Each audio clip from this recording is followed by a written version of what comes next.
In this short video, we're going to talk about correlation and causation, as well as positive and normative statements. We can say that the Reds win more games when Ken Griffey Jr. plays center field. There's a correlation there. Ken Griffey Jr. is playing center field, and the Reds are winning more games. But this is also probably caused by Ken Griffey Jr. playing center field. Ken Griffey Jr. was a Hall of Fame baseball player. He's very, very good at his job. And the Reds were better when he was on the field, so he caused them to win more games. The Reds also win more games when Graeter's sells more ice cream.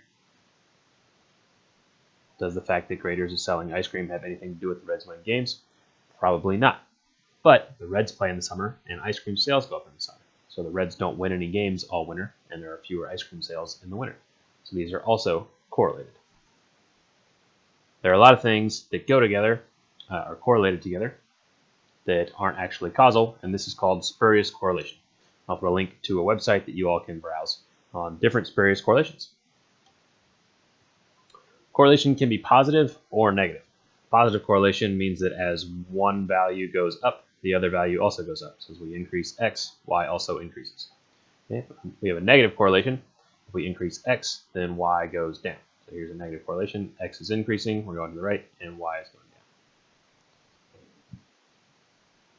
Here are some examples of positive and negative correlation.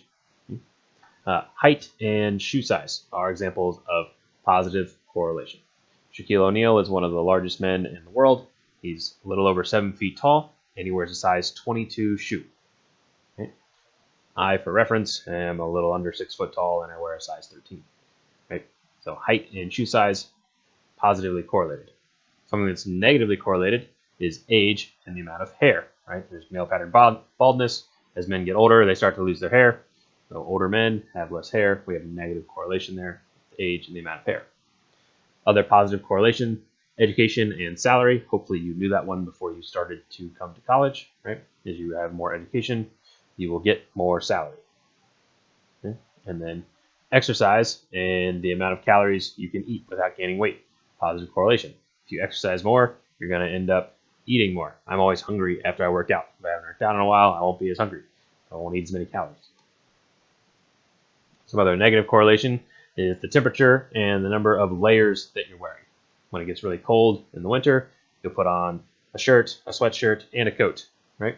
But in the summertime, you'll just wear a tank top and run outside.